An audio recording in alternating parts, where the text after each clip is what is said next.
चंद्रकांता में आप सभी दर्शकों और श्रोताओं का हार्दिक स्वागत है, अभिनंदन है।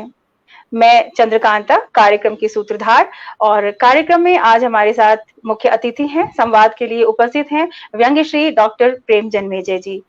तो कार्यक्रम को आगे बढ़ाने से पहले आइए एक छोटा सा परिचय डॉक्टर प्रेम जन्मेजय जी का जान लेते हैं। 18 मार्च 1949 को इलाहाबाद में जन्मे व्यंग्यश्री डॉक्टर प्रेम जन्मेजय व्यंग्य को एक गंभीर कर्म तथा सुशिक्षित मस्तिष्क के प्रयोजन की विधा मानते हैं। वे पिछले 4 दशकों से लगातार व्यंग्य लेखन में सक्रिय हैं। राजधानी में गंवार, भ्रष्टाचार के सैनिक, बेशर्ममेव जयते, पुलिस मैं नहीं माखन खायो, आत्मा महाठगिनी, शर्म मुझको मगर क्यों आती, और हंसो हंसो यार हंसो आपके प्रमुख व्यंग्य संग्रह हैं। बाल साहित्य और कहानियों सहित आपने नवसाक्षरों के लिए लेखन भी किया है। आपकी रचनाओं का अंग्रेजी, पंजाबी, गुजराती तथा मराठी में अनुवाद भी किया गया है। आप व्यंग्य की त्रैमासिकी व्यंग्य यात्रा के यशस्वी संपादक हैं। व्यंग्य यात्रा एक आंदोलन है जिसने हिंदी व्यंग्य का मार्ग प्रशस्त करने में महत्वपूर्ण भूमिका का निर्वहन किया है। मौलिक रेडियो नाटक की रचना में आपका उल्लेखनीय योगदान रहा है। वेस्ट इंडीज़ और त्रिनिदाद और टोबैगो में हिंदी के प्रचार प्रसार में आपकी महत्वपूर्ण भूमिका रही है। इंडो रशियन लिटरेरी क्लब के महासचिव के रूप में आपने रूसी और हिंदी साहित्य पर अनेक संगोष्ठियों का सफल संचालन किया है। हिंदी चेतना, व्यंग्य तरंग, कल्पांत और यूएसएम पत्रिका ने डॉक्टर प्रेम जन्मेजय पर केंद्रित अंकों का प्रकाशन किया है। आपको हरिशंकर परसाई, शरद जोशी, श्री नारायण चतुर्वेदी, दुष्यंत कुमार, कमल गोयंका आदि अलंकरणों व पुरस्कारों से सम्मानित किया जा चुका है। व्यंग्यकर्मी डॉक्टर प्रेम जन्मेजय श्री नरेंद्र कोहली को अपना गुरु मानते हैं। आदरणीय कोहली जी ने ही आपको जन्मेजय उपनाम का आशीष दिया। नमस्ते भारत का मंच डॉक्टर प्रेम जन्मेजय का हार्दिक अभिनंदन करता है। तो सबसे पहले मैं आदरणीय नरेंद्र कोहली जी को नमन करते हुए कार्यक्रम की शुरुआत करती हूँ। तो व्यंग्य के प्रिंसिपल डॉक्टर प्रेम जन्मेजय का कार्यक्रम में बहुत बहुत स्वागत है, अभिनंदन है सर। धन्यवाद तुम्हारा बहुत बहुत चंद्रकांता, और धन्यवाद क्या, नमस्ते भारत। तो पहले तो ये कहना चाहूँगा कि परिचय जो तुमने दिया है तुमने अपने हिसाब से दिया, पर जो व्यंग्यश्री लगाए इस तरह की उपाधियां मुझे नहीं लगता कि व्यंग्यकार के लिए जरूरी आवश्यक होती है। और आवश्यक क्या होती है ये मुझे जहाँ तक लगता है उसका अवमूल्यन करती है। व्यंग्य के साथ श्री होती ही नहीं है। व्यंग्य तो श्री का विरोध करता है। जो श्री मतलब जिनके पास संपदा है, जिनके पास समृद्धि है, जो लोग इस देश में ऐसी व्यवस्था कायम की हुई है जिसमें वंचित से वंचित होता जा रहा है, और जो समृद्ध है वो और समृद्ध, मतलब कुछ के लिए 2 रोटियां भी नहीं है और कुछ के लिए 2 से 8 रोटियां हो रही हैं। तो ऐसी श्री की आवश्यकता नहीं है। बस ये है कि मैं एक व्यंग्य का जिज्ञासु पाठक हूँ और अपने आप को मानता हूँ, और निरंतर मैं इसीलिए कहता हूँ कि मेरी व्यंग्य की पगडंडियाँ हैं, कोई राजमार्ग नहीं है। तो राजमार्ग नहीं है तो फिर उसमें श्री भी नहीं है। तो व्यंग्य श्री पुरस्कार चाहे मिला है, पर नाम के आगे श्री लग सकता, पर व्यंग्य श्री प्रेम जन्मेजय अटपटा लगता है मुझे खासकर। जी, मैं आइंदा इस बात का ख्याल रखूंगी, और आपका बड़प्पन है सर ये। तो आप सभी साथियों का एक बार फिर से स्वागत है, जो भी दर्शक और श्रोता हम लोगों से जुड़े हैं, और मेरा पूरा विश्वास है कि आज का यह सत्र आप सभी के लिए बतौर पाठक और बतौर ज्ञान की जिनको बहुत ज़्यादा लालसा होती है, उन सभी के लिए बहुत ही उपयोगी सिद्ध होने वाला है। तो दोस्तों, मैं एक बात यहाँ पर स्पष्ट कर देना चाहती हूँ कार्यक्रम को आगे बढ़ाने से पहले, कि जब हम किसी का साक्षात्कार करते हैं तो उसके कई स्वरूप हो सकते हैं। अक्सर जब हम किसी लेखक का साक्षात्कार करते हैं, साहित्यकार से संवाद रखते हैं, तो कई बार हम उसकी रचनाधर्मिता पर बात करते हैं, कई बार उसके कृतित्व का मूल्यांकन करते हुए हम संवाद को आगे बढ़ाते हैं, और कई मर्तबा जो उसका विधा है, विशेषीकरण है जिस विधा में किसी लेखक का, उस पर हम उससे संबंधित जो संरचनात्मक प्रश्न हैं, उनसे मुठभेड़ करते हुए हम कार्यक्रम को आगे बढ़ा सकते हैं। और आज का यह कार्यक्रम इसी तीसरी प्रवृत्ति का है, जहां हम व्यंग से जुड़े हुए विविध मुद्दों पर बात करेंगे और गहरे से समझने की कोशिश करेंगे कि आखिर व्यंग विधा है क्या। और मेरा विश्वास है कि इस दौरान हमारे बहुत सारे भ्रम भी दूर होंगे। भ्रम का निवारण डॉक्टर प्रेम जन्मेजय जी करेंगे। तो कार्यक्रम की शुरुआत मैं भाषा से करना चाहती हूँ, और भाषा साहित्य का एक महत्वपूर्ण पक्ष है, और व्यंग का भी। व्यंग शब्द शक्ति और भाषाई जो व्यंजना है, उसका एक महत्वपूर्ण उदाहरण माना जाता है। तो प्रेम जी, व्यंग में जो भाषाई प्रयोग है, उसकी क्या स्थिति है? और ये जो अक्सर हम बार-बार एक बात कहते हैं कि शब्द शक्ति का बड़ा महत्व है व्यंग में, तो किस तरह लक्षणा, व्यंजना या अन्य शब्द शक्तियां हैं, किस तरह समृद्ध करती हैं व्यंग को? क्या व्यंग का कोई शब्दकोश बन सका है? ये तमाम भाषा से संबंधित जो मुद्दे हैं, आपसे इन पर थोड़ी स्पष्टता करना चाहते हैं हम। हाँ चंद्रकांता, बड़ा ही कठिन सा प्रश्न तुमने किया, क्योंकि ये सामान्यतः आज तक मैंने बहुत सारे साक्षात्कार भी दिए और बहुत सारे वेबिनार में भी हिस्सा लिया, पर इस तरह के आरंभ में कोई प्रश्न भाषा को लेकर एकदम पूछा गया हो, और ज़्यादातर तो यही होता है कि आप व्यंग क्यों लिखते हैं, कैसे लिखते हैं, क्या है, क्या कब रहा, कैसे लिखना शुरू किया। पर ये एक अलग तरह से, जिसको कहूँगा यूनिक सा है, कि एक महत्वपूर्ण प्रश्न पर तुमने बात शुरू की, और व्यंग की भाषा पर लगभग बात होती ही नहीं है, जो उसका बहुत महत्वपूर्ण अंग है। हम ज़्यादातर, मैंने देखा है, व्यंग के पिटे पिटाए मुद्दों पर कि विधा क्या है, हास्य व्यंग, स्तंभ लेखन क्या है, कैसा होना चाहिए, पर भाषा पर मुझे लगता है शायद हमारे पास भाषा पर बात करने का धरातल नहीं है, हमारे पास आधार भूमि नहीं है कि हम भाषा पर बात कर सकें। और यही मैं चीज़ें सोचता रहा निरंतर। व्यंग यात्रा की तुमने चर्चा की है, हम लोगों का लक्ष्य ये रहता है कि व्यंग विमर्श को समृद्ध किया जाए और व्यंग आलोचना शास्त्र का निर्माण हो एक तरह का। तो इसीलिए अगले अंक में भी मैंने, पता नहीं अब तुम्हें कैसे पता लगा है, या क्या ये स्वाभाविक प्रश्न रहा होगा, कि अगला अंक मैंने भाषा पर, उस पर आलेख लिखवाए हैं, और लिखवाए भी किन लोगों से हैं। जरूरी नहीं व्यंग्यकार हो, व्यंग्य लेखक भी है, व्यंग्य की समझ रखने वाले लोग भी हैं, जिसमें विनोद शाही है, तस्लीम गुजराल है, रमेश तिवारी, राजेश, बहुत सारे लोग हैं जिनसे मैंने भाषा के पक्ष पर, व्यंग्य की भाषा पर। और मेरा मानना यह है कि भाषा से ही लेखक की पहचान बनती है। लेखक का कथ्य के साथ जो ट्रीटमेंट है, उसके भाषा के औजार और शिल्पगत प्रयोग जो है, उसके एक अलग व्यक्तित्व का निर्माण वही करते हैं। व्यंग्य का कहन और उसका जो बंधान होता है, वही उसे अन्य विधाओं से अलग करता है। व्यंग्य की अब जो शैली जो है, वो वर्णनात्मक नहीं होती, उसमें ना तो व्याख्या होती है, ना ही अर्थात होता है, उसमें होता है अन्यार्थ।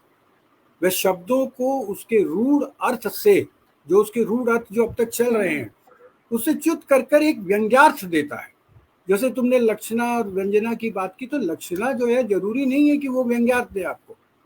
लक्षणा जो है वो कहीं जो हो सकता है कि आप जो कहना चाहे दूसरी तरह से, पर व्यंग्य के लिए बहुत आवश्यक चीज जो है आलोचना, विसंगति की तरफ देखना और एक आक्रमण करना, वो बहुत जरूरी है। अब जैसे आज़ादी की लड़ाई में हम जानते हैं, हमारे उस समय खादी और टोपी जो है गौरव का प्रतीक थी, और उसे व्यंग, अब क्या हुआ, व्यंग्यकारों ने, आप देखोगे धीरे धीरे उस पर व्यंग करते हुए, और ये आ गया कि कोई शरीफ आदमी जो है खादी नहीं पहनता है, मतलब ये इस तरह, और भ्रष्ट नेता का प्रतीक बन गई कि जो पहनता, पहले उसके प्रति सम्मान होता था, पर अब धीरे धीरे वो सम्मान जो है किसमें बदल गया, कि हम ये मानने लगे कि जो इस तरह का व्यक्ति है वो भ्रष्टाचार का एक स्वरूप माना गया, एक प्रतिमा मानी गई।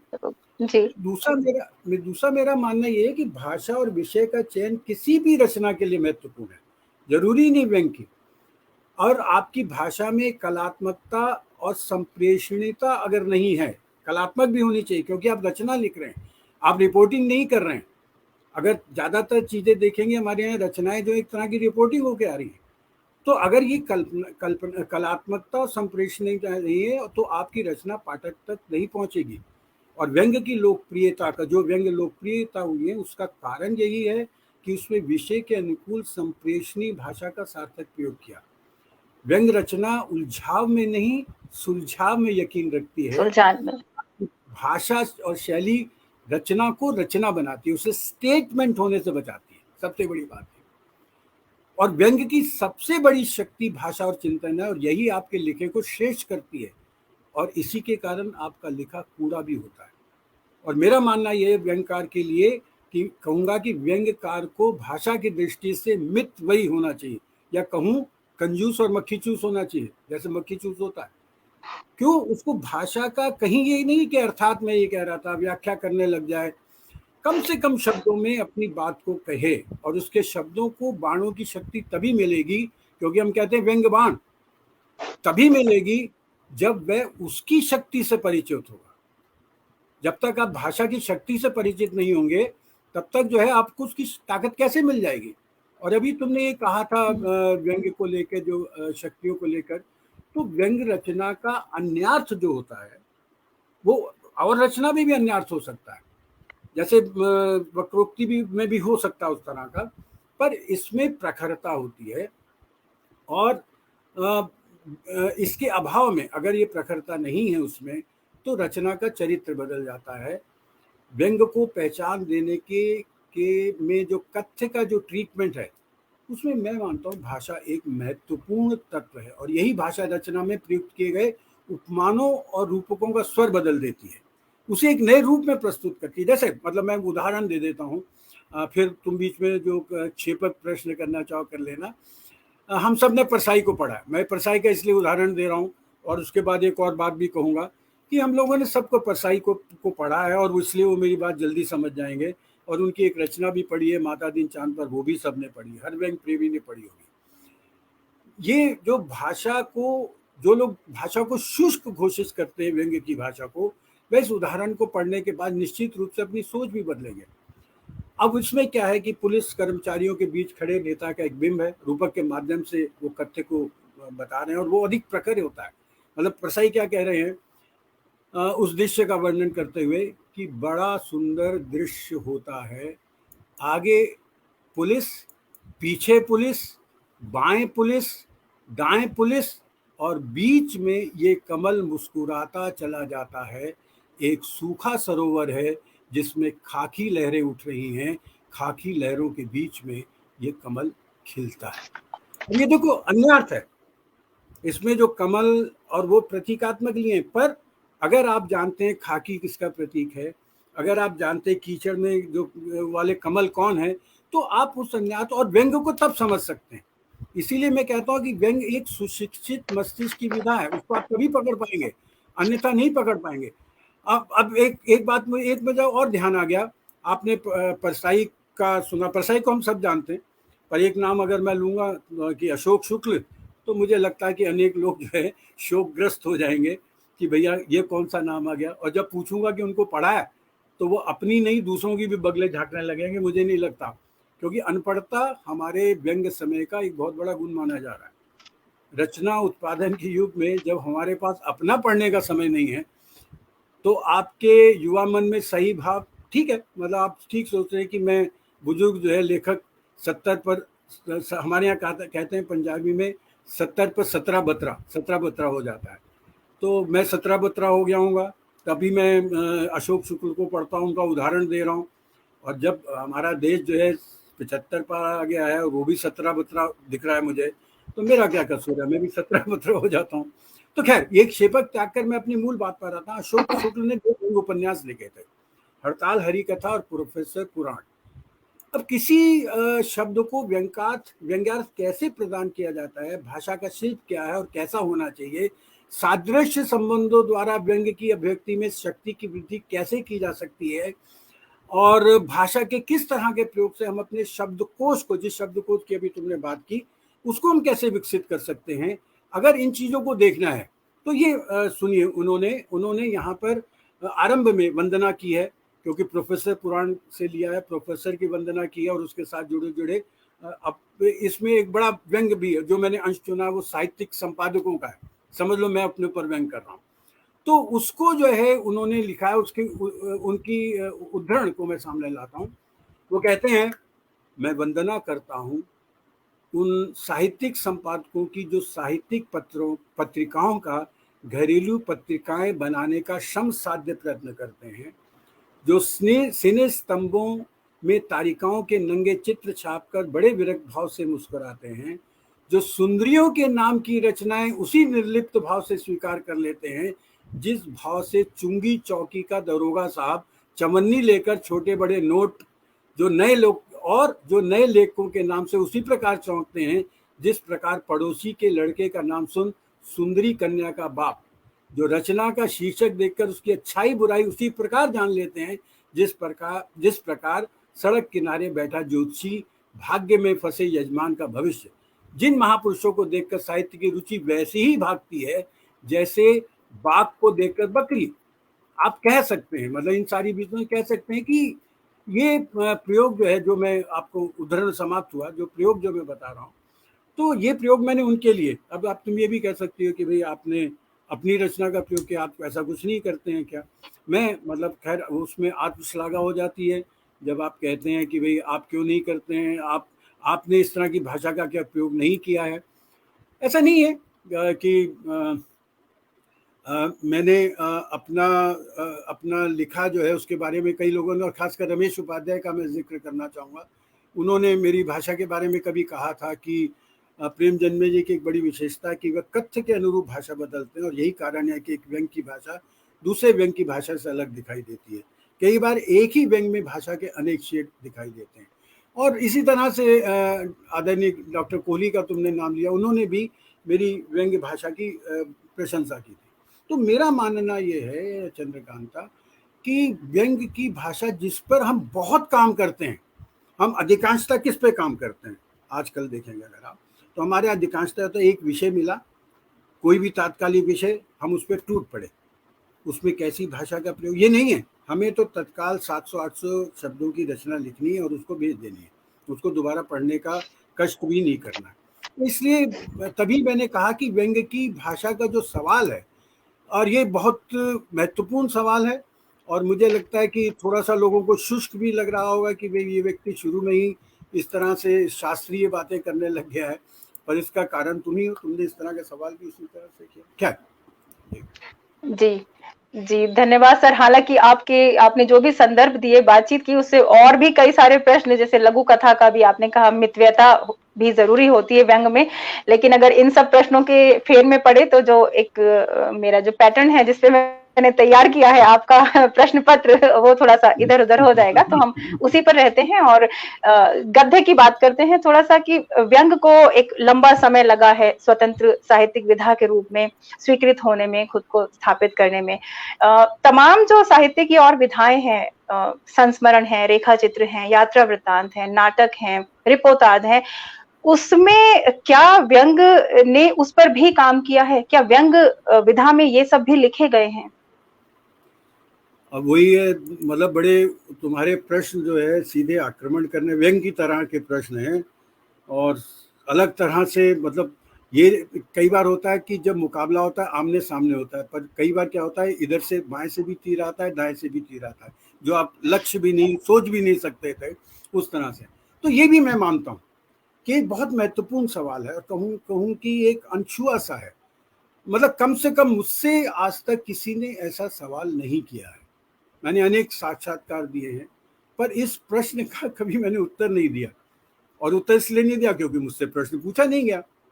तो ये क्या है कि हम व्यंग की विभिन्न विधाओं, जब तुम बात कर रहे हो तो व्यंग की विभिन्न विधाओं में आवाजाही की बात है, और व्यंग की विभिन्न विधाओं में आवाजाही की हम बात कर रहे हैं, पर हमारे यहाँ पर उस तरह की आवाजाही कम है। बहुत सारे लोग हैं, जो व्यंग्यकार केवल नहीं है, जैसे नरेंद्र कोहली व्यंग्यकार नहीं है, वो विभिन्न विधाओं में आवाजाही करते हैं।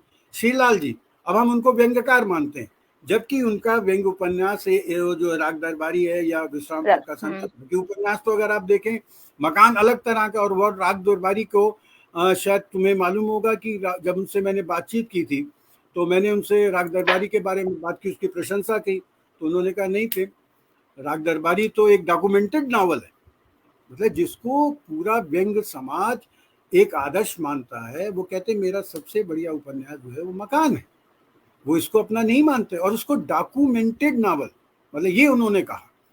तो ये है, और हम इन चीज़ों पे बात नहीं करते हैं। अब आप देखेंगे, अगर किसी से पूछेंगे परसाई के बारे में पूछेंगे, परसाई की रचनाओं पे तो बात करेंगे, परसाई का जो विचारक का पक्ष है उस पर हम कोई बात नहीं करते कि उन्होंने विचार किस तरह से दिए। क्या फिर बहकने का खतरा हो जाएगा। तो मेरा कहना ये है कि जैसे सूर्यबाला है, उनको आप देखिए कि उनकी कोई व्यवस्था नहीं है उस तरह से व्यंग्य लिखना जो है, और उन्होंने विविध विधाओं में न केवल आवाजाही की है, अपनी व्यंग्य प्रतिभा का भी प्रयोग किया है। ऐसे ही मतलब ये तो लोग हैं जिन्होंने व्यंग्य भी उतना ही लिखा लगभग जितना और विधाओं में लिखा, पर आज के समय में अगर आप देखो, ऐसे लोग हैं जो कथाकार के रूप में, उपन्यासकार के रूप में और व्यंग्यकार के रूप में बिल्कुल नहीं जाने जाते। जैसे मैं नाम लेता हूँ ममता कालिया, चित्रा मुद्गल, महेश कटारे, दिव्यक रमेश, प्रताप सहगल, तेजन शर्मा, महेश दत्त, बहुत सारे लोग, बहुत सारे ऐसे लोग हैं जिन्होंने व्यंग्य का जो मैं कहता हूँ कि व्यंग्य एक विवशता जन्य हथियार है, तो इसका विवशता में प्रयोग किया है, रचनाएं लिखी हैं, पर वो व्यंग्यकार कराने से डरते हैं। और दूसरा क्या होता है कि हर विधा में पूरी रचना के रूप में व्यंग्य को गूंथना बहुत कठिन कर्म है।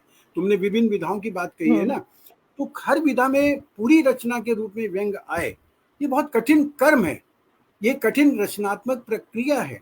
अब जैसे अगर मैं तुम्हें कहूँ कि कविताएं लिखते हो तो व्यंग्यपूर्ण प्रेम गीत लिख सकती हो? नहीं लिख सकती, क्योंकि उसका वो स्ट्रक्चर नहीं है, उस तरह से लेके नहीं जाता। अब इसी तरह से जैसे तुमने बात की अलग अलग विधाओं की, संस्मरण की, रेखा चित्र की बात की, संस्मरण को लेके मैंने व्यंग्य यात्रा का एक बहुत बड़ा बृहद अंक निकालने को सोचा था, पर मुझे लगा नहीं था कि व्यंग्यात्मक शैली में लोग इस तरह से लिखेंगे। तो मैंने इसका 50वां अंक जो है वो संस्मरण विशेषांक और व्यंग्यात्मक दृश्य, मतलब उसका सारा जो है स्ट्रक्चर व्यंग्य का होगा। और मुझे लगा था ये कार्य पूरा नहीं हो सकता, संदेह लग रहा था मुझे कि पूरे अंक के लिए सामग्री भी नहीं मिलेगी। पर तुम मानोगी चंद्रकांता, मुझे 2 अंक निकालने पड़े, और ये बाद में अमन प्रकाशन ने इस 2 विशेषांकों को मैंने कुछ छांट के उन्होंने दिया, वो चहल कदमिया नाम से पुस्तकाकार प्रकाशित हुए। अब मानोगी इसमें कौन कौन लोग थे जिन्होंने व्यंग्यात्मक शैली में सारा लिखा? नरेंद्र कोहली, चित्रा मुद्गल, अरविंद कुमार।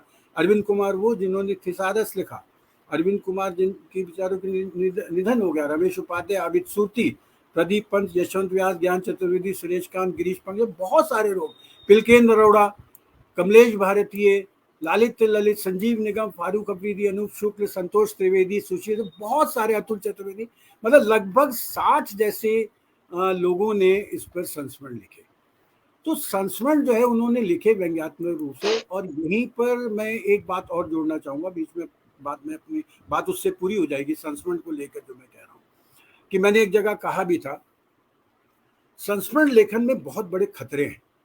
और इसको लेकर परसाई ने एक बहुत बढ़िया बात कही थी, ये जब उनसे नामवर सिंह ने कहा मुक्ति बोध पर संस्मरण लिखने के, तो उन्होंने कहा बाय द वे, ये परसाई का उद्धरण है, बाय द वे मुझसे तो नामवर जी ने कुछ संस्मरणात्मक लिखने को कहा है, संस्मरणात्मक कुछ भी लिखने में अपने को बीच में डालना पड़ता है, संस्मरण की ये मजबूरी है, ये सावधानी बरतते हुए कि उसके बहाने अपने को प्रोजेक्ट ना कर दूं। कुछ चीजें लिखता हूं, वो सफल संस्मरण का वही गुण है जिससे मैं बचना चाहता हूं, अपने आप को प्रोजेक्ट करने। और परसाई की रचनाओं का जितना विश्लेषण किया गया है, अब मैंने देखा है, पढ़ा है परसाई को पूरा, मुझे लगता है जितना विश्लेषण उनका किया जाना चाहिए रचनाकारों ने, उससे बचकर उन पर संस्मरण ज़्यादा लिखे। संस्मरण की तो एक जैसी बाढ़ है, और मुझे लगता है वो बाढ़ जो है वो एक गंगा जैसी होती है ना, तो परसाई की गंगा बह रही है, उसमें डुबकी लगाई, हर हर परसाई किया, अपनी तरफ से कुछ संस्मरण जोड़ दिया, किसको क्या पता कि परसाई ने उनसे ये कहा था या नहीं कहा था। तो ये जो है हर हर परसाई करके अपना पुण्य कमाते हैं, भाई परसाई हमारे साथ कितने अच्छे थे, परसाई ने हमारे साथ क्या किया, और दूसरों की परसाई का एक व्यंग्य, दूसरों की महिमा ढोने वाला है, तो परसाई का चंदन वो खुद को लगा लेते हैं और लगता है कि हम भी परसाई की तरह। तो इस संस्मरण में इस तरह के खतरे होते हैं।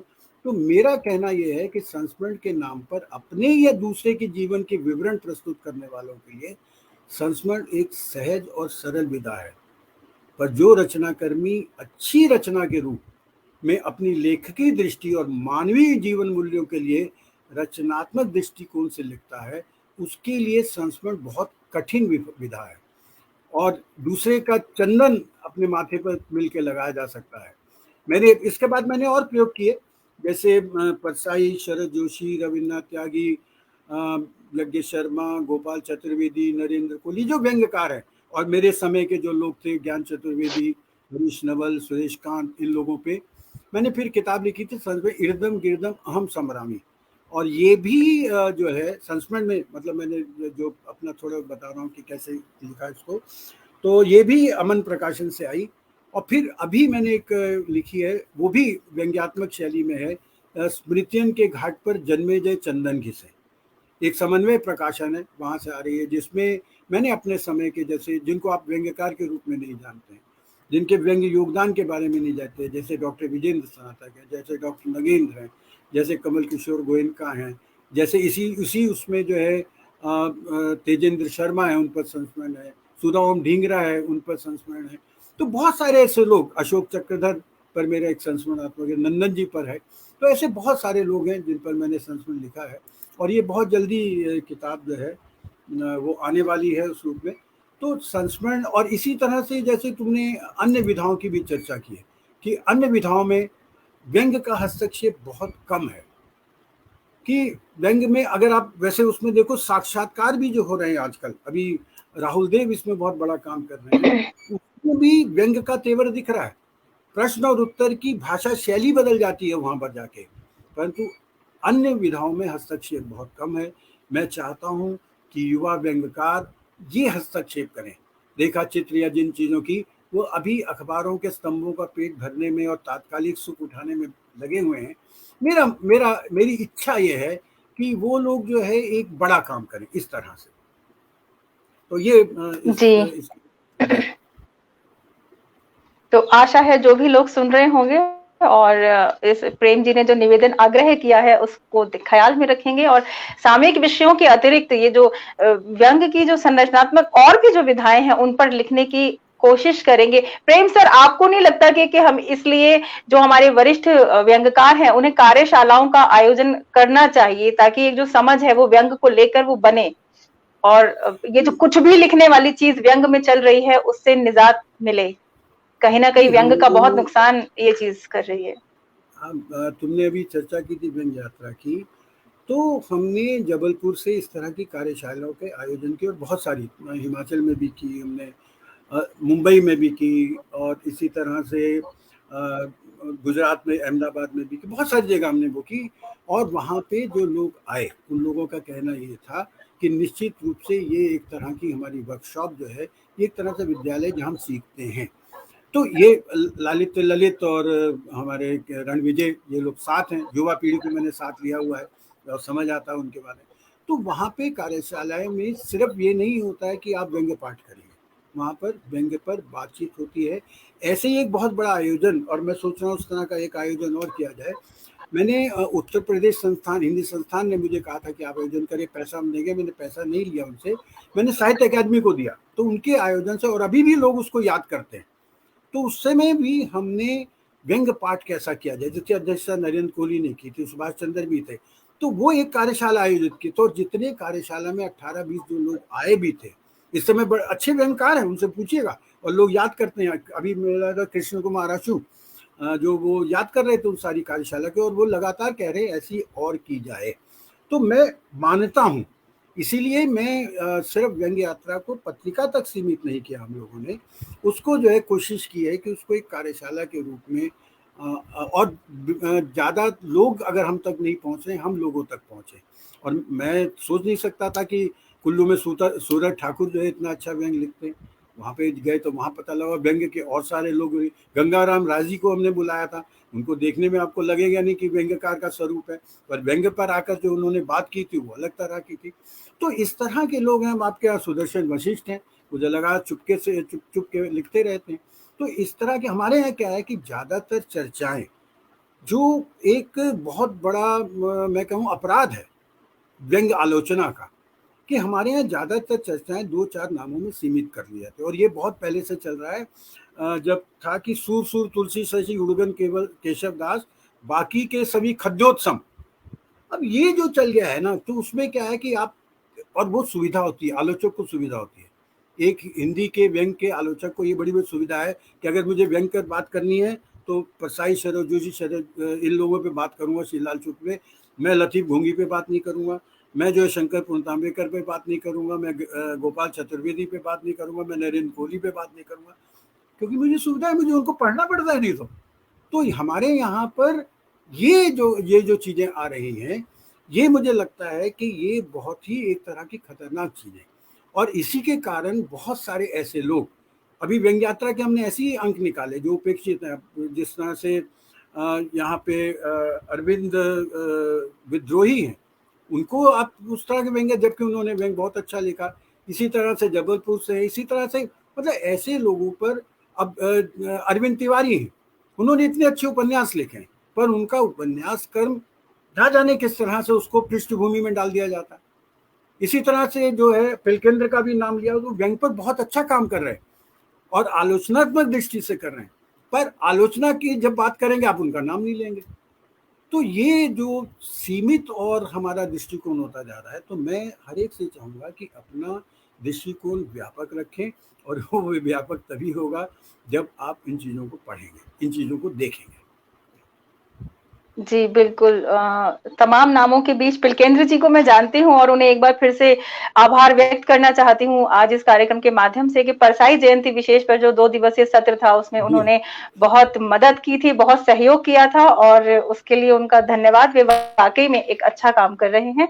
मुझे लगता है कि 1-2 दिन में नवरात्रि शुरू हो रहे हैं, तो प्रेम सर आज जो हमारे व्यंग्यकार हैं जिन्हें उपस्थित होना चाहिए था, सब चाट पकौड़ी खाने के लिए चले गए हैं और अभी तक कार्यक्रम में शामिल नहीं हुए हैं। लेकिन कमलेश जी जुड़े हैं हमारे साथ, और कमलेश सर आपका बहुत-बहुत स्वागत है कार्यक्रम में। आपने कुछ प्रश्न भी पूछा है, उसे मैं बाद में लेती हूँ। पहले पद्य पर सर हम थोड़ा-सा बात करते हैं। आधुनिक हिंदी पद्य की अगर हम बात करें तो उसके तमाम धाराएँ रही हैं, आप कह सकते हैं कि प्रगतिवाद, प्रयोगवाद, नई कविता, अकविता, एब्सर्ड और तमाम। क्या जब हम पद्य व्यंग्य की बात करते हैं तो ये धाराएँ वहाँ भी देखने को मिलती हैं? साहित्य का ये जो क्रम है विकास का, क्या व्यंग्य कविता में भी देखने के लिए मिलता है? ऐसा है कि वैसे तो आदिकाल से लेकर आधुनिक काल के आरंभ तक जी। पद्य ही हमारी मुख्य विधा रहा है, और पश्चिम के प्रभाव से हम जानते हैं गद्य की अनेक विधाएं सामने आई हैं, और अमीर खुसरो कबीर के सतसैया के दोहे से आरंभ हुई व्यंग्य परंपरा आगे वो चली। मतलब उसमें कुछ संक्षेप में, मतलब कुछ क्या कह सकते हैं कि टुकड़ों के रूप में व्यंग्य आए भी, पर काव्य की परंपरा आगे नहीं बढ़ी और व्यंग्य कविता हाशिए पर आ गई और गद्य व्यंग्य का पर्याय बन गया। मतलब ये एक हमारे समय में रहा है, और क्यों रहा है मैं उस पर आगे चर्चा करूँगा। पर मेरा मानना ये है कि व्यंग्य में शिल्पगत प्रयोग तो हुए हैं, पर उनके आधार पर आंदोलन नहीं हुए हैं। शिल्पगत प्रयोग हुए हैं, पर उसके आधार पर भी, जैसे हमने पीछे यशवंत व्यास की रचना जो किताब के बारे में छापा है, वो उसको लेकर, तो वो एक नया शिल्पगत प्रयोग है। पर हमारे यहाँ पर जो है उसको लेकर कोई आंदोलन नहीं चलाया गया। जब मुझे अभी भी याद है, जब मैंने व्यंग्य यात्रा को टैगलाइन दी थी कि सार्थक व्यंग्य की त्रैमासिकी, तो उस समय रमेश उपाध्याय हम लोग साथ ही थे, पढ़ते, तो उन्होंने ये देखा तो मुझे बोला, वो कथा आंदोलनों में बहुत सक्रिय रहे, उन्होंने सचेतन जनवादी आंदोलन, और वो सचेतन में तो नहीं थे पर जनवादी आंदोलन, और उनके साथ कमलेश्वर के साथ भी था उनका। तो उन्होंने मुझसे कहा कि क्या तुम सार्थक व्यंग्य का कोई आंदोलन चला रहे हो? मतलब आंदोलन का समय था। तो तब मैंने उनसे कहा था कि मैं आंदोलन तो नहीं चला रहा हूँ, मिशन चला रहा हूँ सार्थक व्यंग्य का। व्यंग्य का जब अपना आलोचना शास्त्र जब तक नहीं होगा, तो आंदोलन किस विचार पर होगा? आंदोलन तो किसी विचार पर होता है ना, और कौन करेगा। अब मेरा मानना ये है कि जैसे अब तुम्हारी पीढ़ी है, तुम जैसे सजग व्यंग्य धर्मियों की पीढ़ी को सार्थक व्यंग्य आंदोलन जैसा लगे तो मतलब किया जा सकता है। जब नरेंद्र कोहली ने 5 एब्सर्ड उपन्यास लिखे, अब तुमने एब्सर्ड की बात की, एब्सर्ड कविता की बात की, तो 5 एब्सर्ड उपन्यास लिखे। मैंने भी उनका देखा देखी, क्योंकि उन दिनों सीख रहा था उनसे, पाठशाला थे, तो मैंने भी तीसरी प्रेमिका जैसी एक एब्सर्ड कहानी लिखी, और राजधानी में गंवार में भी एब्सर्ड प्रयोग है, पर वह रचना नहीं है, एब्सर्ड रचना नहीं है। तो पर एक और नरेंद्र कोहली के एब्सर्ड उपन्यासों की प्रशंसा तो उन्होंने हजारी प्रसाद द्विवेदी ने की थी, पर एक रचना के आधार पर, व्यक्ति के आधार पर आंदोलन नहीं चल सकता है। तो ये जो है आंदोलन की जिसकी बात कर रही हो, जैसे कविता की दृष्टि से, कविता में इस तरह के जो प्रयोग हुए, और प्रयोग सामूहिक प्रयोग हुए, बहुत सारे लोग थे। अब व्यंग कविता जिसकी तुमने बात की, हमारे यहाँ क्यों हाशिए पर आ गई व्यंग कविता, इस समय मैं मानता हूँ हाशिए पर है। और ये बात मैं सोचता था इसके बारे में कि जो कविता कबीर से शुरू हुई, जिसमें इतनी प्रखरता है, और भारतेंदु ने भी अपनी प्रहसनों में उसका प्रयोग किया है, सतसैया के दोहरे जो है उसको माना जाता है, तो वो कविता धीरे धीरे क्यों जो है हाशिए पर आ गई। और ये बात 1990 की है। उन दिनों जो है ठाकुर प्रसाद सिंह, मतलब मैं उनका बहुत सम्मान करता हूँ, और उनकी संस्था थी माध्यम, और माध्यम को उन्होंने हाथ से व्यंग पर गंभीर चर्चा का माध्यम बनाया। तो इसमें गद्य और पद्य के लेखक दोनों सामने होते थे, तो उसी में व्यंग लेखक आमने सामने मुद्दों पर बात भी करते थे, पुरस्कार भी होते थे उसमें। एक गोष्ठी में मुझे उन्होंने बीज वक्तव्य देने को कहा, और तब मैंने व्यंग कविता हाशिए पर क्यों, इस विषय पर अपनी बात की थी। और मैंने तब कहा था कि हिंदी व्यंग में ये अजब विसंगति है कि इसका आरंभ तो पद्यात्मक साहित्य के रूप में है, पर गद्य व्यंग इतना विकसित हो गया है कि व्यंग कविता आज जैसे हाशिए पर छूट गई। ऐसा नहीं है कि गद्य की अपेक्षा कविता में एक तरह का सन्नाटा छाया हुआ है, और ना ही युवा कवियों का स्वर मध्यम पड़ गया। ऐसा भी नहीं है कि व्यंग की संरचना के लिए जो आवश्यक सामाजिक, राजनीतिक, धार्मिक विसंगतियां हैं, वो कविता के दृश्य से गायब हैं। विसंगतियां तो वही हैं जो कविता के लिए, जो गद्य के लिए, कि पर गद्य के क्षेत्र में व्यंगकारों का निरंतर आगमन हो रहा है। और मैं ज़्यादा उसमें नहीं कहूँगा। आप देखो निराला ने भी सुन बे गुलाब जैसी रचना लिखी, सरोज स्मृति में भी उन्होंने बात कही, प्रसाद की कविताओं में भी प्रसाद ने भी उसका प्रयोग किया, भारतेंदु जो रचनाकार हैं, या तुलसी भी अपने उसमें रामचरितमानस में अंगद संवाद में, या परशुराम संवाद में, लक्ष्मण संवाद में करते हैं। पर हिंदी कविता में था, आज भी हिंदी कविता में व्यंग मुखर है, पर समस्या क्या है कि अच्छे व्यंग्यकार जो कवि हैं वो अपने आप को व्यंग्यकार नहीं बनाना चाहते, अपने आप को कहलाना ही नहीं चाहते हैं। अगर आप व्यंग्य यात्रा देखेंगे तो इस अंक में भी मैंने लीलाधर मंडलोई की, कृष्ण नागर की, सुभाष राय की, इन लोगों की व्यंग्य कविताएं छापी हैं, दिव्यक रमेश की। तो हमारा क्या हुआ कि जैसे मैंने अभी आज़ादी की बात की, आज़ादी की मूर्त को संतों ने अपनी भावना से देखा, कुछ के लिए जो है अलग तरह की स्वतंत्रता, वैसी व्यंग्य की जो हमारे सरस्वती पुत्र थे उन्होंने अपने अपने चश्मे से दुनिया दे दी। कुछ के लिए व्यंग्य गंभीर कर्म रहा, जो अपनी पीड़ा और आक्रोश से देश की जनता को पहुंचाने का एक माध्यम था कि वो उस पीड़ा को व्यक्त किया जाए। परंतु बहुत सारे ऐसे हास्य सम्राट थे जिन्होंने हास्य के साथ व्यंग्य की ऐसी जुगलबंदी की कि वो मंचों पर चुटकुले सुनाने, साली पत्नी जीजा के भद्दे मजाकों का पर्याय बन गई। और ऐसे में व्यंग्य का एक ऐसा घालमेल उपस्थित हुआ कि व्यंग्य के नाम पर कुछ भी परोसा जाने लगा। अब तुम ये देखो चंद्रकांता कि जिस मंच पर भवानी प्रसाद निश्चय पढ़ते थे, जिस मंच पर मंच अब हम आज कहते हैं मंच बहुत बुरा है, तो जिस मंच पर भवानी प्रसाद निश्चय पढ़ते थे, जिस मंच पर निराला भी पढ़े हैं, वही मंच अचानक दूषित क्यों हो गया? उस मंच को लोग अब ये मानने लगे कि एक अलग तरह की, क्षमा कहें कि वो एक तरह की वेश्यावृत्ति हो गई है कि आपको पैसे के लिए सब कुछ कर रहे हैं आप जनता को किसी भी तरह हंसाने के लिए वो कर रहे हैं। तो इस कारण से जो व्यंग्य, और इसीलिए व्यंग्य को हमारे यहाँ पर दूसरी विधाओं के साथ रखा, ये मान लिया गया भांड है, ये जो है कौवा आएगा तो कौवे की तरह बोलेंगे। व्यंग्य का जो गंभीर पक्ष है वो धीरे धीरे उखा, तो इसलिए अब धीरे धीरे आ रहा है सामने। अब लोग उसको स्वीकार कर रहे हैं। जैसे व्यंग्य यात्रा की तुमने बात की, तो उसको लोग व्यंग्य यात्रा को एक गंभीर पत्रिका के रूप में स्वीकार करके, नहीं होता तो क्यों हिंदुस्तानी प्रचार सभा जो है इसको एक तरफ पहला पुरस्कार नया ज्ञानोदय को देती, दूसरा व्यंग्य यात्रा को देती, तीसरा हंस को देती। तो ये मतलब ये उसको स्वीकार कर रहे हैं। इसी तरह ब्रजलाल द्विवेदी साहित्यिक पत्रकारिता सम्मान जो है वो व्यंग्य यात्रा को मिला। इसी तरह से जो है स्पंदन जो उर्मिल सीरीज देती है, उन्होंने साहित्यिक पत्रिका। तो इसका मतलब क्या है कि व्यंग्य को रेखांकित किया जा रहा है और कौन से अच्छे ग्रंथ को। अब नहीं तो क्या है, अगर मैं इस पत्रिका में अगर विष्णु नागर को या दिव्यक रमेश को या प्रताप सहगल को, इन लोगों को अगर छापूंगा और पत्रिका खराब होगी, वो अगले दिन मना कर देंगे कि भैया इसमें मत छापो। तो पर वो सहज स्वीकार करते हैं इस चीज को। नरेश सक्सेना की कई, केदारनाथ सिंह की रचनाएं, मतलब बहुत सारे लोगों की मैंने उस तरह से छापी है, प्रकाशित की कविताएं। और इन कविताओं को पढ़कर समझा जा सकता है कि वस्तुतः व्यंग्य जो है वो हाशिए पर कविता ना जाए, उसके लिए हमें क्या करना है। क्या काफी लंबी बातें हो गई जी, तुम्हारे और जी, तो थोड़ा सा व्यंग्य नाटक पर हम बात करते हैं। बीच में तमाम विधाओं की बात हुई। आपने बहुत सारे सर रेडियो नाटक लिखे हैं, व्यंग्य नाटक लिखे हैं।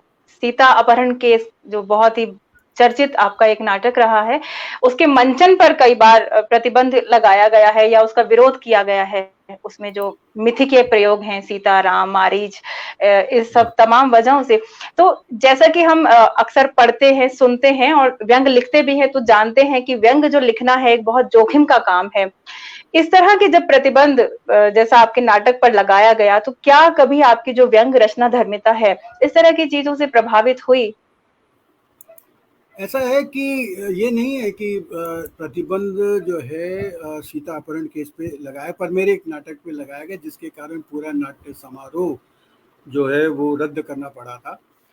रद्द करना एक पड़ा। थोड़ा विस्तार हो जाएगा, बहुत ज़्यादा नहीं करूँगा। मतलब बात 22 या 23 फरवरी की है। मुझे एक दिन सुबह सुबह डॉक्टर प्रताप सहगल, आप जानते हैं, बहुत अच्छे नाटककार हैं, बहुत बढ़िया समझ रखते हैं, व्यंग्य नाटक भी उन्होंने लिखे हैं। तो उनका फ़ोन आया कि अरे तू और तेरा नाटक तो विवादाग्रस्त हो गया, इस तरह से मित्र हैं बात करते हैं। मैंने कहा क्या हो गया? तो बोले कि इंडियन एक्सप्रेस में एक धमाकेदार खबर छपी है, और वो खबर ये है कि जो है एक नाट्य समारोह 2 नाटकों के कारण रद्द हो गया। तो इससे पहले मैं खबर पढ़ता, फेसबुक पर प्रताप सहगल ने अपनी वॉल पर लिखा कि मित्रों, शिकायत की जाती कि हिंदी में व्यंग्य नाटक नहीं लिखे जाते हैं, क्यों लिखे जाएं? विजय तेंदुलकर के नाटक जाति पूछो साधु की और प्रेम जन्मेजय के नाटक बेशर्म विजय मंचन के कारण, विरोध के कारण इप्टा का 5 दिवसीय छतरपुर राष्ट्रीय नाट्य समारोह रद्द हो गया। ये उन्होंने उसमें लिखा, और मैंने खबर पढ़ी तो पता चला, तो मैंने देखा कि छतरपुर में इप्टा द्वारा व्यंग्य नाटकों का समारोह होने जाना था, जिसमें कुछ धर्मांधों के विरोध के कारण उसे रद्द करना पड़ा। हुआ क्या कि उन्होंने विरोध किया। शिवेंद्र उसका आयोजक थे। उन्होंने अपनी फेसबुक वॉल पे बड़ी पीड़ा से लिखा था कि पिछले कई सालों से ये आयोजन हो रहा था। हैरानी की बात यह है कि जिन नाटकों का विरोध हुआ वह हास्य और व्यंग्य है, और अब ये बात समझ से परे है कि सिर्फ नाम सुनकर ही धमकियां मिलने लगी। हमारी पूरी टीम पिछले 2 महीने से आयोजन को और नाटक की तैयारी कर रही थी। समझ नहीं आ रहा है कि कला और संस्कृति से किसी को क्या आपत्ति हो सकती है। शुरू में लगा कि उनको कि इप्टा के नाम से आपत्ति होगी। इप्टा का नाम मैंने कहा आयोजन से हटा देता हूँ। आप देखें कि उस समय चंडीगढ़ से लगभग 40 लोगों की टीम आ रही थी। भोपाल से टीम आई थी जिन्होंने किया था और मेरे नाटक के बारे में। और उस समय तो ये जो चीज़ें हैं, उस समय मतलब वो नाटक मेरा सीता अपहरण केस नहीं था। तरुण दत्त हैं एक निर्देशक है, जिन्होंने मेरे तीनों नाटक किए। सीता अपहरण केस भी किया, जिसके कारण उनकी नौकरी पे बनाई थी और जिसके कारण विधानसभा पर प्रश्न भी उठ गया था। सोते रहो किया, फिर उन्होंने उसका नाटक का नाम बदल दिया, उसका नाम उन्होंने मुकदमा कर दिया। उन्होंने ही मेरी कुछ व्यंग्य रचनाओं को लेकर एक लिखा था, मतलब तैयार किया, बेशर्ममेव जयते। तो ये जो इसके कारण जो नाटक में मतलब उन्होंने खुद कहा कि जो उन्होंने लिखा है, क्या कहते हैं, जो आयोजक थे, कि उन्होंने कहा ये नाटक तो समाज में फैली कुरीतियों और अराजकताओं, व्यभिचारों, भ्रष्टाचारों पर कटाक्ष किया गया है, और ये तो 4 व्यंग्य रचनाओं का कोलाज है। जिसमें 4 व्यंग्य रचनाएं ली हैं, और इस कहानी में दिखाया गया कि समाज में हर वर्ग निर्वस्त्र घूम रहा है, और ये आप आक्षेप लग रहा है कि जो व्यक्ति उसे देख रहा है वे बेशर्म है। तो सत्यदेव मतलब रचनाकार ने उन्होंने मेरे लिए क्या, उन्होंने सत्यमेव जयते के मायने बदल दिए। तो ये जो रहा उस समय नाटक के बारे में इसको लेकर। बाकी नाटक के अभी मेरा आया क्यों चुप तेरी महफिल में है, जिसका विभा रानी ने काफ़ी प्रशंसा भी की, उसको देखा, लिखे गए। पर मेरा एक नाट्य प्रेम है, और ये नाट्य प्रेम मेरा अपने लेखन के शैशव काल में आरंभ हो गया था, क्योंकि उन दोनों युगवाणी थी। संक्षेप में बात कर रहा हूँ, मुझे लगता है समय होने वाला होगा, 9:07:44 हो गया। तो उस समय हमने लिखना शुरू किया था, युवाणी में जाते थे, समझ लो 20-21 वर्ष के रहे होंगे। तो युवाणी में क्योंकि उस समय हमें 15 रुपये मिलते थे, 12.5 का पास बनता था, तो बस का पास बन जाता था, ये अच्छा लगता था। तो उसी में से मैं अपनी उस समय रमानाथ अवस्थी जो है वो उसको संभाल रहे थे, बाद में कमला सांगी आई थी, तो वो अक्सर जानते थे और मिलते थे, तो बुलाते थे उसमें। तो मैं निकल रहा था, तो सामने जो है वो एक व्यक्ति मिले, तो उन्होंने कहा कि आप कहाँ से आ रहे हैं? युवाणी से। मैंने कहा। कहते हैं कि आप क्या करते हैं? मैंने कहा व्यंग्य लेख वगैरह लिखता हूँ। क्या आप नाटक लिखते हैं? मैंने कहा नाटक, हाँ। मैंने कह दिया कि लिखे, जबकि 1-2 नाटक लिखे थे कॉलेज मैगजीन के लिए, लिखता हूँ। तो बोलिए हमारे लिए लिखे। मैंने कहा आप? बोले मैं कुमुद नागर हूँ, अमृतलाल नागर के बेटे। तो उन्होंने कहा आप हमारे लिए नाटक लिखिए, और मैं यहाँ पर युगवाणी में नाट्य विभाग में आया हूँ, तो आप कैसे नाटक लिखते हैं? मैंने ऐसे ही कह दिया। उस समय बड़ा मनोविज्ञान और ये चल रहा था, मैं मनोवैज्ञानिक नाटक लिखता हूँ। उन्होंने कहा लिखिए। तो फिर मैंने 1 हफ्ते में उनके लिए नाटक लिखा था। पहला नाटक जो मेरा था वो लड़ाई था, कि हम युवा किन किन धरातलों पर लड़ाई लड़नी पड़ती है, नौकरी के लिए, रूढ़ियों के विरुद्ध किस तरह की लड़ाई जो है। और उसके मुझे भी अभी याद है, मनोज भटनागर जो उस समय के बहुत अच्छे एक पत्रकार हुआ करते थे, उनका मैं नाम भूल रहा हूँ, उनके पुत्र थे, वो हिंदुस्तान में थे, वो संपादक थे उसके, अभी नाम याद आ जाएगा मुझे। तो उन्होंने किया, और उस समय उन्होंने 6 नाटक मेरे किए। तो मेरे को नाटक के प्रति प्रेम जागृत हुआ। फिर वहाँ पे सोमदत्त शर्मा थे, जिन्होंने बाद में मुझसे, आप मानेंगे, 8 बड़े नाटकों का रचनाओं का नाट्य अनुवाद कराया, जिसमें पिक्चर ऑफ डोरियन गे का मैंने किया, रोम की नगरवधु का किया, मृगनयनी का नाट्य रूपांतर जो 1.5 घंटे के थे, ये साकेत का, जो साकेत महाकाव्य उसका किया। वो रचनाएं पता नहीं कहाँ पर हैं, पर मैं ढूंढूंगा वो मिल जाए। तो उस तरह से मेरा नाटक का जो है प्रेम हुआ।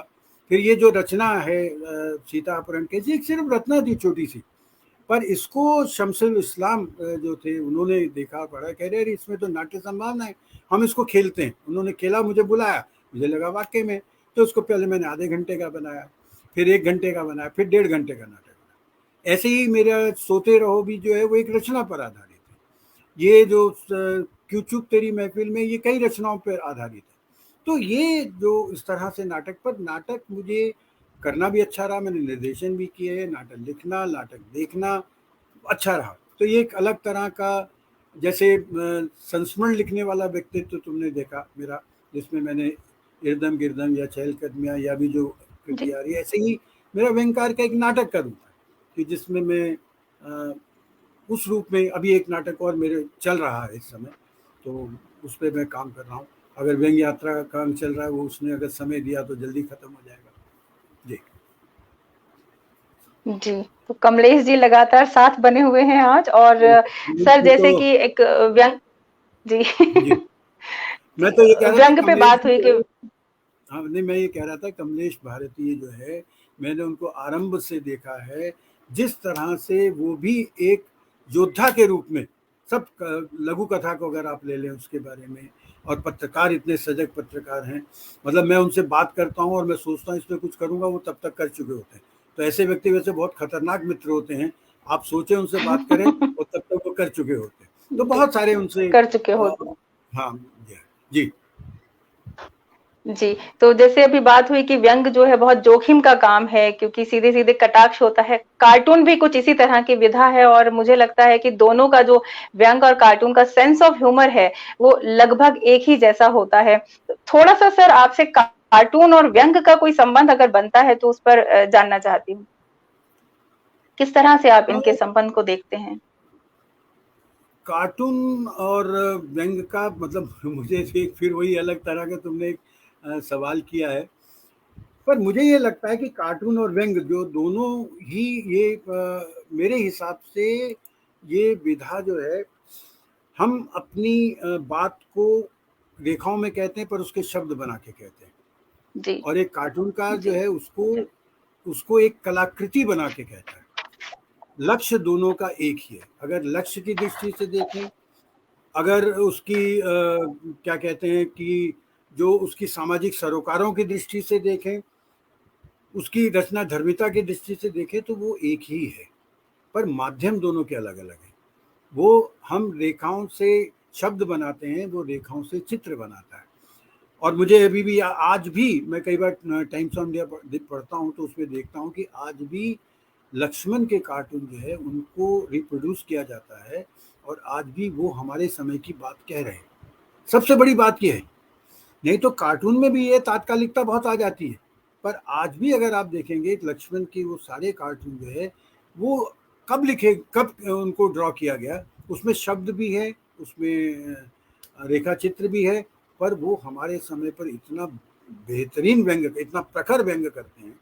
ऐसे किट्टू, इसी तरह से हमारे समय में इरफान है, वो बहुत बढ़िया कार्टूनिस्ट हैं, और वो कई बार तो मैंने उनका एक कार्यक्रम देखा, वो बात करते करते चित्र भी बनाते रहते हैं और उस पर इबारत भी लिख देते हैं, तो बहुत अच्छे रचनाकार हैं। और इसी तरह से मतलब एक हमने इस पर ना एक वर्कशॉप की थी अहमदाबाद में, वहाँ पर है निर्मिश ठाकर, तो उनके सहयोग से हमने किया था, और उस समय वो किया था हमने गुजराती साहित्य अकेडमी की तरफ से, उनके सहयोग से किया था। तो उसमें हमने इसी में बातचीत की थी। उसमें इरफान जी को भी आना था पर वो आ नहीं पाए थे, तो उसमें हमने रेखा चित्रों और गुजराती साहित्य में जो व्यंग उसको लेकर बातचीत की। पर मेरा मानना ये है कि इस चीज़ पर बहुत ही कम बात हुई। हमने व्यंग के लिखे पर जितनी बात जो है गद्य व्यंग लेखन पर की है, हमने कार्टूनों पे नहीं की है। अभी सागर जो है बहुत अच्छे कार्टून बना रहे हैं, इस समय मैं देखता हूँ। तो बहुत सारे लोग हैं मतलब जिनको उसमें भी मैं देखता हूँ कि आबिद सुरती जो है, अभी पीछे उसमें आए जी थे वो कार्यक्रम में, मेरी आबिद सुरती और इरफान की बहुत अच्छी फोटो है, मिर्ची करके उनका वो था। तो इसी तरह से आबिद सुरती का जो डब्बू जी वाला था वो अलग तरह का फ्लेवर देता था। पर हमारे यहाँ समस्या क्या है कि कार्टून जो है बहुत संक्षेप में, जैसे लघु कथा जिसकी अभी बात की, अपनी बात कह देता बहुत, जो उसको फैलाव की जरूरत नहीं होती, वो रचना के रूप में वैसे नहीं पर एक रचना है। तो वो कई, और ज्यादातर जितने कार्टून है मैंने देखे वो पॉलिटिकल होते हैं, वो राजनीतिक होते हैं, वो चुपते हैं। और हमारे यहाँ पर अब धीरे धीरे सहन शक्ति समाप्त होती जा रही है। हम जो हमारे अंदर जो कि जिसको पहले लोग क्या कह सकते हैं, एंजॉय भी कह सकते हैं, कि वो आप करते थे और वो अपने आप को सुधारते थे। मतलब वहाँ पे वो कार्टून को अपने ऊपर आक्रमण नहीं मानते। दो चीजें हैं, एक आप ये माने कि मैंने आप पर व्यंग किया, ये मुझ पर आक्रमण है और आप मेरे को तलवार से मुझे मेरा गला काट दें। एक ये है कि मैंने आक्रमण किया, आपने अपने अंदर गिरेबान में झांका कि मैं गलत हूँ तो मैंने अपने आप को सुधारा, और लेखक का दृष्टिकोण यही होता है। तो ये कार्टून जो है इस पर चर्चा होनी चाहिए कि किस तरह के लोग और किस तरह से करें, क्योंकि बहुत बिखरे, कहीं कहीं पे भी मैंने चर्चा देखी नहीं। वहीं पे हमने जब किया था, उस कार्यक्रम में आयोजन किया था, और उसमें हमने रपट भी उसमें छापी थी, बहुत सारी चीज़ें आई थी। पर तुमने एक अच्छा विषय दे दिया है, तो किसी एक अंक जी में एक हम लोग कार्टून को लेकर भी और रेखा चित्रों को लेकर भी बातचीत करेंगे। जी, ये अभी मेरे पास व्यंग यात्रा का जनवरी और जून का अंक है, आप लोग यहाँ देख सकते हैं। और ये जो चित्र है संदीप राशनकर जी का है, नीचे नाम भी लिखा हुआ है। व्यंग यात्रा के सर पिछले 2-3 अंक जो भी मुझे मिले हैं, संदीप जी ने काफी उसमें चित्र बनाए हैं। हालांकि ये सीधे सीधे कार्टून तो नहीं है, लेकिन चित्र हैं जो कि एक अभिव्यक्ति देते हैं। तो एक बार सर्च करने के दौरान और व्यंग पे पढ़ने के दौरान मुझे एक खास बात मालूम हुई, नहीं जानती कितने लोग इस बात को जानते हैं कि जो प्रभात गोस्वामी जी हैं, उन्होंने लगभग 1 दशक तक कार्टून चित्र, व्यंग कार्टून में काम किया है, बनाए हैं। मुझे लगता है कि व्यंग यात्रा को उनकी सेवाएं लेना चाहिए, तो थोड़े कार्टून बिल्कुल चित्र भी बिल्कुल। हमें देखने के लिए मिले हैं पत्रिका में। और जैसा कि कमलेश जी का कमेंट मुझे दिखाएं आप, आबिद सुरती पर उन्होंने कमेंट किया था। आबिद सुरती ने एक इंटरव्यू के दौरान मुझे जवाब दिया कि अब कार्टून के प्रति सहनशीलता खत्म हो गई है, इसलिए मैंने कार्टून बनाने बंद कर दिए। यह मुलाकात चंडीगढ़ प्रेस क्लब में की गई थी और बहुप्रकाशित हुई थी। जी, जैसा कि यही बात अभिव्यक्ति का मैंने कही मसला थी, है व्यंग की यही बात तरह कार्टून। यही जी, बात मैंने कही भी थी जी, कि हमारे यहाँ जो सहन शक्ति जी, धीरे धीरे समाप्त होती जा रही है। सहन शक्ति। जी, तो चूंकि कार्यक्रम में बहुत ज्यादा प्रश्न तो सर मैं नहीं कर पाऊंगी, लेकिन फिलहाल मेरे पास 2 प्रश्न हैं और जाने से पहले उन पे बात जरूर करना चाहूंगी।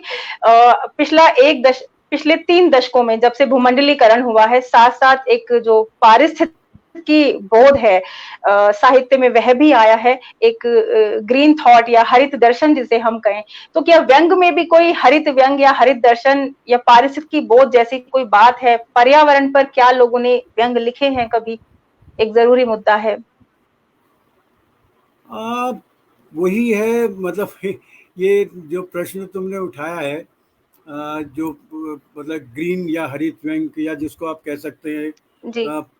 पारिस्थितिक बोध जैसी बात जो है, तो पारिस्थितिक बोध। हाँ, मतलब मेरा मानना यह है कि व्यंग का चाहे दृष्टिकोण वैज्ञानिक हो या फिर व्यंग का स्वयं को विशिष्ट जीव मानने लगा हो, मतलब जानते ही हैं हम लोग कि अपने आप को विशिष्ट जीव मानते हैं, और व्यंग का मैं मानता हूँ कि दृष्टिकोण जो है वैज्ञानिक होता है और होना चाहिए, पर यह जीव विज्ञान का विषय नहीं है। व्यंग जब विभिन्न विधाओं द्वारा अध्ययन, विश्लेषण और चिंतन का जब तक वो माध्यम नहीं बनेगा, तब तक इसमें विविधता नहीं आएगी। और अभी मुझे लगता है एक सतही चिंतन मनन है। अभी हम एक पर्यटक के रूप में एक अबूझ बोध को खंगाल रहे हैं, मतलब बोध जो चर्चा थे, एक अबूझ बोध है जिसको हम खंगाल रहे हैं। तो ऐसे में भारी भरकम सा विषय है, इसमें किसी मूर्धन्य आलोचक को पकड़ो, क्योंकि मुझ जैसे अबोध से परिस्थितिक बोध का उत्तर नहीं मिल पाएगा। तुमने व्यंग यात्रा के विमर्श के लिए विचारणीय और एक अच्छा विचारणीय और अछूता विषय दिया। अभी पहले तुमने उसके लिए दिया, क्या कहते हैं, कार्टून को लेके बात की, तो ये पर्याप्त अध्ययन और चिंतन की मांग करता है। और ऐसे में मुझे लगा कि बड़ा अच्छा शब्द दिया है, ग्रीन व्यंग या हरित व्यंग। ये तो बड़ा तुमने आंदोलन की बात कही है, तो मुझे लगता है कि ये तो आंदोलन प्रिय विषय है, इसके माध्यम से आंदोलन प्रिय विषय हरित व्यंग की दृष्टि से जी। तो है, इन मुद्दों पे बातचीत होनी चाहिए। पर निश्चित ही अभी एक मैं फिर उनका नाम भूल रहा हूँ, बहुत अच्छे रचनाकार हैं जिन्होंने जीव पर रचनाओं को फेसबुक पे डालना शुरू किया।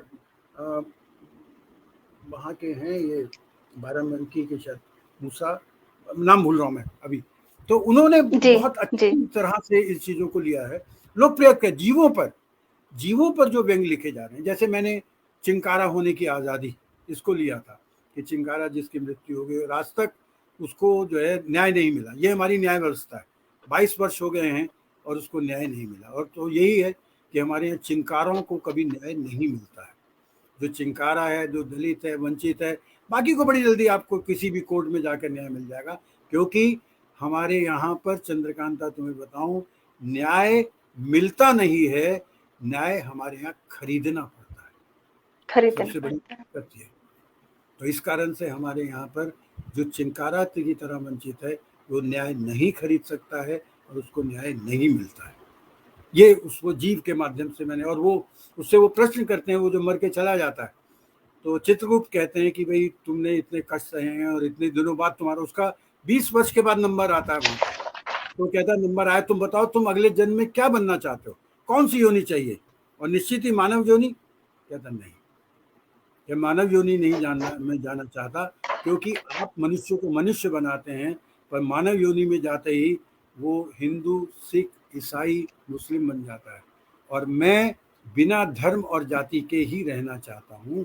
हम पशुओं की, जीव जंतुओं की कोई जाति नहीं होती है, इसलिए मैं इसी योनि में रहना चाहता हूँ। तो ये उसमें मैंने उसको दिया। बहुत सुंदर। हाँ, तो इस तरह की चीजों पे बातचीत होनी चाहिए।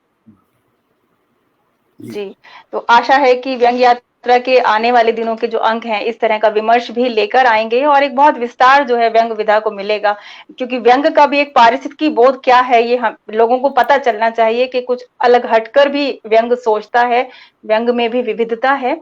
और आज का सर अभी थोड़ा सा समय, आखिरी प्रश्न। जी हाँ, व्यंग यात्रा की तुमने बात की, प्रश्न तो कर ले। मुझे एकदम व्यंग यात्रा के प्रति जो लोगों का प्रेम है, सूर्य कुमार पांडे ने अभी इसी अंक में लिखा है मैं जी दो चार जी उनके बिल्कुल। दो पढ़ दूंगा हाँ, कि व्यंग यात्रा जी घाट पर मिले नेम और प्रेम, व्यंगकार चंदन घिसे तिलक देत श्री प्रेम, 17 वर्षों की अथक यात्रा ये विराम, सतत मिले आरंभ नव बाँचे अपने राम, जो पढ़े ले आरंभ को पाए नवल विचार, संपादक की सोच का चिंता युक्तियों सार, व्यंग नींव जो धर गए बने पथ्य पाथे, शे उन्हीं को शिखर पर वह ये उनका दे। मतलब उन्होंने अलग अलग स्तंभों को लेकर इस पर वर्णन किया, तो जी, मुझे वो कविता अच्छी लगी, तो इसमें मैंने उसके बहुत चंदन की में छापी भी थी उनकी, तो उनका बिल्कुल, बिल्कुल, बहुत ही खूबसूरती से उन्होंने लिखा है। जी हाँ जी हाँ जी, जी तमाम पाथे और त्रिकोणीय जी और गद्य, व्यंग, पद्य तमाम चीज़ों को समेटते हुए उन्होंने पेज नंबर 4 पर है, मैंने आज सुबह भी इसका फिर से पाठ हाँ किया मतलब था वो एक बार, मुझे बहुत अच्छा सूर्य कुमार जी ने। बहुत अच्छा लिखा जी, था सूर्य उन्होंने। कुमार जी ने। तो हाँ, इससे तो क्या है मैं कि नमस जो संपादक होता है ना, उसका रक्तवर्धन होता है। लोग, मैं करता हूँ कि यार इतने वर्षों में छोड़ दो व्यंग्य यात्रा, पर जैसे ऐसे पत्र आता है तो छूटती नहीं। वो जैसे गालिब के साथ छूटते था, नहीं है। वाकया होता था कि गालिब को लोग बहुत कहते थे कि भैया गालिब, जाते थे उसके बाद सुबह जाके कि शराब छोड़ दो तुम, तो वो कान पकड़ लेते थे कि भैया तौबा तौबा शराब से तौबा, मान लेते थे उससे। शाम को देखते थे तो फिर लेके बैठे होते थे, अरे गालिब तुम तो फिर पीने लगे, तुमने सुबह कहा था कि तौबा तौबा शराब से तौबा। तो उन्होंने टोन बदल ली, तौबा तौबा और शराब से तौबा, मतलब इससे कौन तौबा कर सकता है। तो ये प्रसंग जो है हर रचनाकार, मेरे साथ भी होता है, व्यंग यात्रा से तौबा करता हूँ, पर फिर इसी नशे में फिर दोबारा आ जाता हूँ, जानता नहीं ये नशा अच्छा है या खराब है।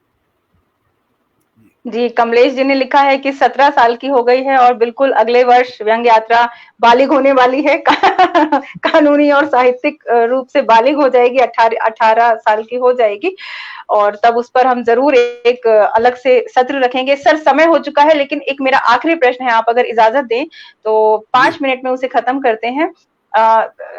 आजकल महिलाएं भी व्यंग के क्षेत्र में बहुत अधिक सक्रिय हुई हैं, पहले की अपेक्षा काफी व्यंग लिख रही हैं। तो व्यंग का एक बहुत बड़ा पक्ष ऐसा है जो महिलाओं को ही केंद्र में रखकर या उन पे हास्य कर कर उन पर व्यंग बनाता रहा है। तो महिला और पुरुष के को लेखन में हम अलग करके नहीं देखना चाहिए, लेकिन खासकर जब व्यंग की बात है तो मैं ये जानना चाहती हूँ कि क्या महिला और पुरुष के व्यंग लेखन की दृष्टि में आपको कोई अंतर लगता है, कोई विषयगत अंतर खासकर समझ में आता है? अ, एक पहली बात तो ये है कि जब सूर्यबाला पर मैंने कभी लिखा था, क्योंकि उस समय महिलाएं, तो मैंने कहा अगर सूर्यबाला व्यंग नहीं लिखते तो व्यंग को पुरुषोचित विधा मान लिया जाता कि पुरुष ही लिख सकते हैं इसको और व्यंग नहीं लिख सकते। दूसरी एक बड़ी महत्वपूर्ण बात तुमने कही कि व्यंग में, हमारे यहाँ व्यंग, या व्यंग नहीं कहूँगा, हास्य ये समझा जाता था हाँ सर। कि महिला चाहे वो पत्नी के रूप में है, चाहे वो साली के रूप में है, किसी भी रूप में है, उसका उपहास किया जा सकता है, क्योंकि हमारे यहाँ निरंतर वंचितों का, जो दबे हुए, जो आवाज नहीं उठा सकते, उनका उपहास किया जाता है। और जब तुमने अभी जो बताया कि महिलाएं जो अगर मैदान में आई, तो अब उनको किस, पहले पुरुष, हम मतलब हम जैसे लोग, बहुत सारे लोग हैं जिन्होंने निरंतर इस चीज का विरोध किया है कि भाई वंचित जो है या जो महिला है इस पर उसका उपहास ना उड़ाया जाए। पर अब हम लोगों को उस तरह से बचाव करने की जरूरत नहीं है, क्योंकि उन्होंने खुद व्यंग के हथियार को अपने पास रख लिया है। आज मैं देखता हूँ फेसबुक, मतलब और मीडिया पे भी देखता हूँ, जरा सा भी कोई कुछ कहता है, तत्काल वो अपना हथियार लेके खड़ी हो जाती है, सन्नद्ध है। तो आज वो महिला जो वंचित थी, व्यंग्यकार के रूप में, मेरा मानना यह है कि वही महिला व्यंग्यकार के रूप में एक योद्धा के रूप में मुझे दिखाई दे रही है, और ऐसा योद्धा जिसके पास सशक्त हथियार है। बहुत सारे नाम है, मैं नाम लूंगा तो कोई कल मेरे पास आ जाएगा फोन, सर आपने मुझे छोड़ दिया, आपने मुझे छोड़ दिया। और एक समय ये था कि मैं जब गिनने लगता था कि व्यंग महिला के ना, तो 2-3 नाम ही सामने आते थे। तो ये हमारे समय की 20वीं शताब्दी की में जो चली गई, 21वीं शताब्दी में जब हम आए, एक ये बहुत बड़ा परिवर्तन है, और 21वीं शताब्दी की बहुत बड़ी देन है कि हमारे सामने महिला रचनाकार आ रही हैं जो अपने समय को उस दृष्टि से देख रही हैं। मतलब वो एक हथियार के रूप में अब उन पर उनका मजाक नहीं, व्यंग नहीं कह रहा हूँ, व्यंग तो किया ही नहीं जाता था। व्यंग तो अगर आप करें किया ही तो नहीं व्यंग जाता। करें, उनकी विसंगति पर करें, अगर विसंगति है उस पर करें, पर भद्दा मजाक किया जाता था। उपहास किया जाता था। आज आप करके देखिए, भीड़ का छत्ता छेड़ के देखिए, आप जो है माफी मांगेंगे कि भैया ये तो मैंने कहा ही नहीं। आप तत्काल नेता बन जाते हैं कि भैया ये मेरा कहने का ये बिल्कुल मतलब ही नहीं था, जो आपने इस मतलब को दे दिया। तो ये बहुत बड़ी ताकत है जिसकी तुमने रेखांकित की, और मैं इस शक्ति का स्वागत करता हूँ। तो सर, व्यंग यात्रा में कभी कोई महिला व्यंग विशेषांक आया है या भविष्य में लाने की योजना है, जिसमें हाँ, विमर्श नहीं भी हो देखो और ऐसा व्यंग है, भी हो, दोनों मैं चीजें? मेरा प्रतीक मैं मतलब चाहता हूँ, और मैं इसलिए रुका रहा कि धीरे धीरे चीजें स्पष्ट हो जाए। मैं मतलब फैशन के तौर पे और जल्दबाजी में चीजों को कभी नहीं करता, मैं उस पर बाकायदा सोचता हूँ और निरंतर सोच रहा हूँ। मतलब एक रचनाकार हैं, मैं फिर वही नाम लूंगा, लोग कहेंगे मुझसे क्यों नहीं, मैंने उससे बाकायदा जिक्र किया था कि मैं ऐसे ऐसे निकालना चाहता हूँ और ऐसे सामग्री तैयार करना चाहता हूँ। तो इसके लिए मेरे मन में है, और बहुत जल्दी 1-2 साल में ये चीज आएगी। बहुत बढ़िया। और आज हालांकि पता नहीं क्यों कार्यक्रम से काफी कम लोग जुड़े, वो चाहे तो इच्छुक हैं तो बाद में कार्यक्रम सुन सकते हैं, क्योंकि मुझे लगता है प्रेम जी ने बहुत ही जरूरी मुद्दे बीच बीच में छुए हैं जिन पर और भी विमर्श की जरूरत है, बात किए जाने की जरूरत है। और मेरी तरफ से तो आज का कार्यक्रम बहुत हिट रहा, बहुत सारी बातें उम्मीद से अधिक प्रेम जी से हमें जानने के लिए मिला। कमलेश जी और महेंद्र जी साथ बने रहे, उनका बहुत धन्यवाद। और सबसे बड़ा धन्यवाद प्रेम सर का, जिन्होंने अपना समय दिया और बहुत बेबाकी से प्रश्नों के उत्तर दिए और हम सभी को समृद्ध किया अपने जो अनुभव है, अपना जो ज्ञान है। तो प्रेम जी, मैं आपको बहुत बहुत धन्यवाद कहना चाहूंगी कि आप नमस्ते भारत से जुड़े और आपने इतना हमें समृद्ध किया आज इस कार्यक्रम को। हाँ, चंद्रिका था, तुम्हारा भी धन्यवाद। और ये मत सोचो हम लोग बात कर रहे हैं, साक्षात्कार कर रहे हैं, हम एक दूसरे से कर रहे हैं, कोई बीच में है या नहीं है उससे कोई अर्थ नहीं बनता। और ये चीज़ें धीरे धीरे जो है अन्य माध्यमों से सामने जाती हैं। अन्य माध्यमों से अगर जी इसी को तुम ट्रांसक्राइब कर सकती हो तो उसको हम, जैसे जी उसने जी किया, पिलकेंद्र ने किया, तो उसको एक अच्छी किताब के रूप में भी कन्वर्ट किया जा सकता है, या कहीं इसको जी पत्रिका बिल्कुल। में भी किया जा सकता है, तो वो और ज़्यादा दूर तक लोग बात होती है। और मैं इन चीज़ों से निराश नहीं होता हूँ कि भाई कम है या ज़्यादा है। गुणवत्ता जो है भीड़ से नहीं होती है, कि ठीक है जितने हैं। और तुमने इतने अच्छे प्रश्न किए, मैं तो इस मामले में बहुत ज़्यादा प्रसन्न हूँ कि इतने अच्छा साक्षात्कार मुझसे कभी किसी ने नहीं किया, और बहुत अच्छे प्रश्न किए। और मैं चाहूँगा कि इसको तुम जी ट्रांसक्राइब करो तो इसको अलग रूप में लिया जाए। जी और तुमने कई सारे बिल्कुल प्रेम सर। विंग विशेषांक दिए। चलिए, धन्यवाद। जी बहुत बहुत धन्यवाद प्रेम जी। प्रत्युष जी नमस्कार, अब विदा लेने का समय है, फिर मिलते हैं। धन्यवाद प्रेम जी। सभी श्रोताओं और दर्शकों का भी नमस्कार जो आज इस कार्यक्रम से जुड़े। इजाजत दीजिए, नमस्कार, सायोनारा।